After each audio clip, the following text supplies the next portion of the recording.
The Yokosuka Family Service Center offers a house hunting tips class July 2nd from 1:30 to 3 in the afternoon. The program helps determine your needs and tells you how to avoid common mistakes in locating a home to rent. To get all the facts, call 234-6716. Zama's Rec Center needs instructors for ballet and low-impact aerobics. Call 233-4939 for application information. Remember, if you want to use the picnic area next to the Sagami Depot swimming pool, reservations need to be made through the fitness center. The number for that is 233-7978. And finally, today, MWR sponsors the 4th of July Festival to be held at Wilkins Park. Food, fun, and free balloons will be all part of the family entertainment. It all starts at 10 o'clock in the morning and finishes up with a fireworks display at 8 that evening. That's the Kanto calendar. I'm Air Force Sergeant Lee Anderson.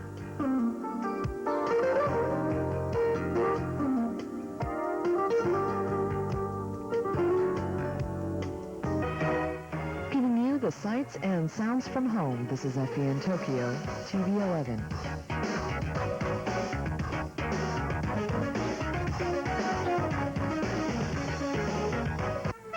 From ABC, this is World News Tonight with Peter Jennings. Sitting in tonight, Carol Simpson. Good evening. The United States has accused Iraq of what it calls outrageous behavior, a flagrant breach of the ceasefire. For the second time in a week, the Iraqis refused to let a UN inspection team search for equipment used to make fuel for nuclear weapons. Today, when the inspectors tried to check out yet another military base, the Iraqis not only said no, they did so with gunfire. UN officials say they caught the Iraqis red-handed and have pictures to prove it. ABC's Britt Hume reports that President Bush is taking the matter very seriously. Events in Iraq brought the Bush administration's military high command to the White House this morning for a meeting with the president. At the State Department, spokeswoman Tutwiler described what happened when the UN observers arrived at the Iraqi facility just as trucks containing suspected nuclear materials were leaving. When team members moved closer to observe and photograph the departure of the vehicles, Iraqi military authorities threatened the inspection team with small arms warning shots fired in the air. The Iraqis also made efforts to seize the team's cameras.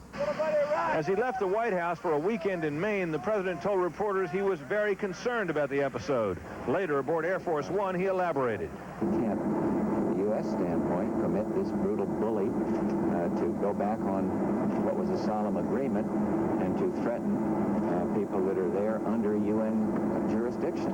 And that's exactly what he appears to have done. The man has no shame. The president was asked if he was sure Iraq's actions had violated the ceasefire agreement. Yes, I'm totally satisfied with that. I've seen incontrovertible evidence to this effect. Incontrovertible, unarguable. He ruled out nothing as to what the U.S. might do, but said the first steps would not be military. I think we need to be sure that we start immediate consultation at the UN. And then don't press me what I'll do beyond that, because I'm not prepared to say. I'm not prepared to say what we'll do. But when he was pressed on whether the U.S. and its allies might resort to force, the president replied that the UN resolutions already passed authorized their enforcement by all means necessary. Britt Hume, ABC News, Kennebunkport, Maine. Under the terms of the ceasefire, Iraq agreed to scrap all its weapons of mass destruction. As ABC's Bob Zelnick reports, officials at the Pentagon believe that Iraq is falling way short of complying with those terms. Pentagon sources say today's confrontation involved the same nuclear materials UN inspectors had been forbidden to see at the Abu Ghraib military barracks last Sunday. After that incident, U.S. intelligence satellites tracked Iraqi trucks hauling the equipment to the Al-Fallujah facility. Sources say the material consists of components used to produce enriched uranium for atomic weapons. The Iraqi nuclear program is not the only area of concern. Sources say that Iraq still has chemical and biological warfare programs, as well as an ongoing ballistic missile program. He has had months in which to hide a great deal of this material. Iraq is filled with literally hundreds of secure military storage facilities, some of which are co-located with cities and populated areas.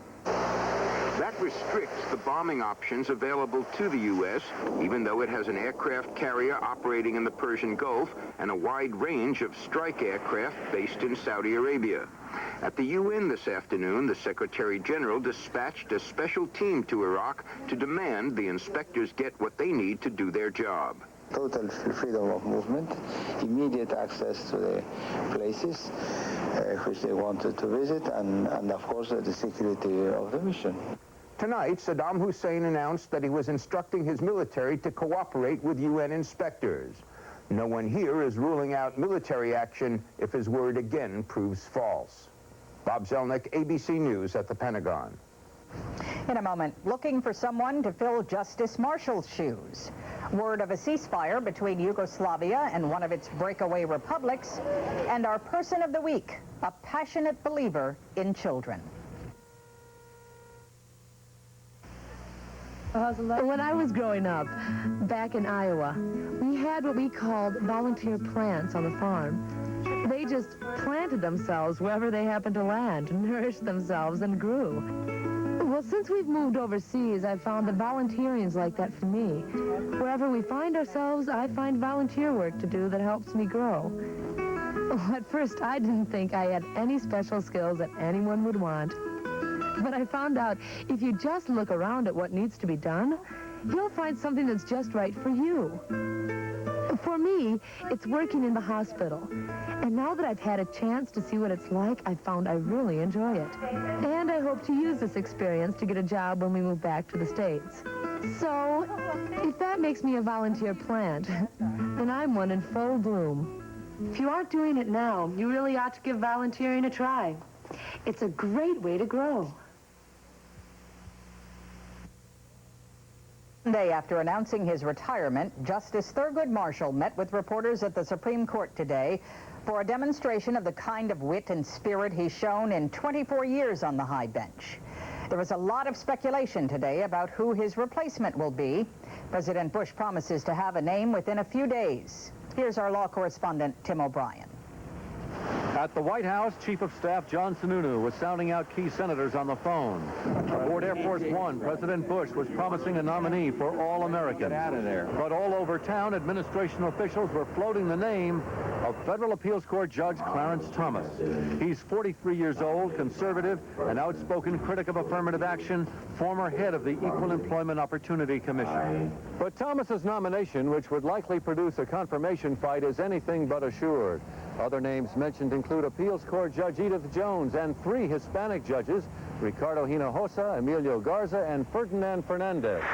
Meanwhile, retiring Justice Thurgood Marshall, without reference to anyone, warned the president against using race as an excuse for a bad choice. And I don't think it should be used as an excuse one way or the other. An excuse for what, Justice? Doing wrong. I mean, for picking the wrong Negro and saying, I'm picking him because he's a Negro. I'm opposed to that. I think the important factor is to pick the best person for the job, not on the basis of race. Marshall, the court's staunchest advocate of affirmative action, seemed indignant when asked if the lives of black people had improved during his 24 years on the court. That is a question that has no relationship whatsoever. So are the white people better off since I sat on the court. Would you share with us some of the medical facts? What's wrong with you, sir? What's wrong with me? I'm old. I'm getting old and coming apart.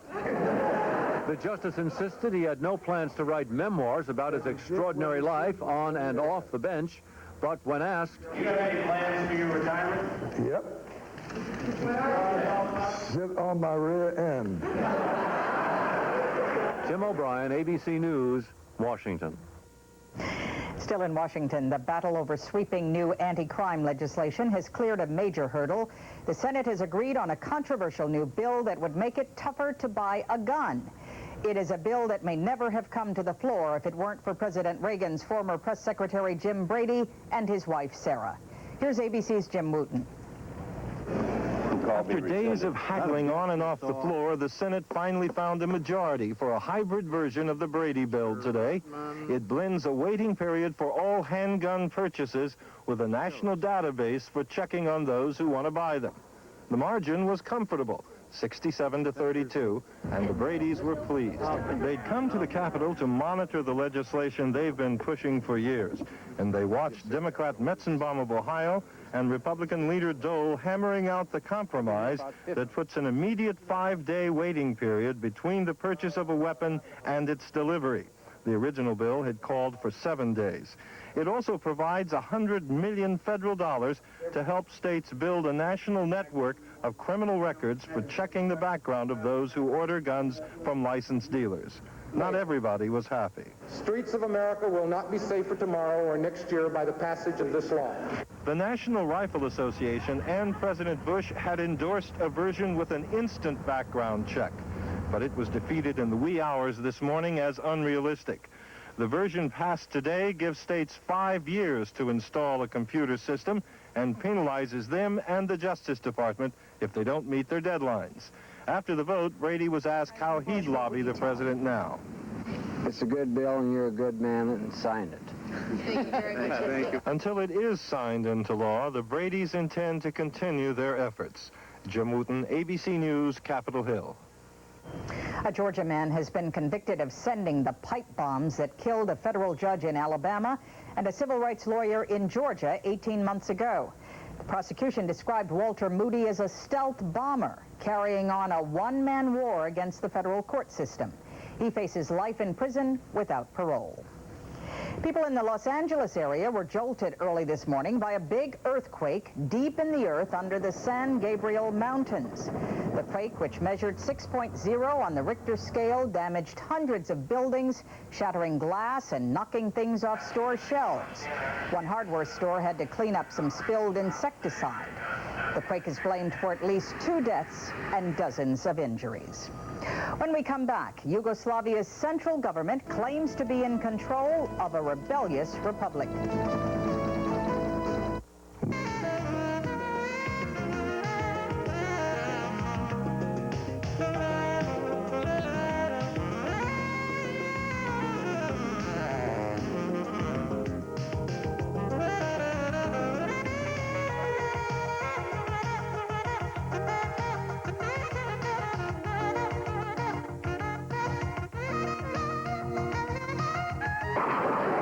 Yugoslav Air Force planes bombed and strafed Slovenian positions during the day in an overwhelming show of military might that attempted to crush the main elements of resistance in the Northern Republic.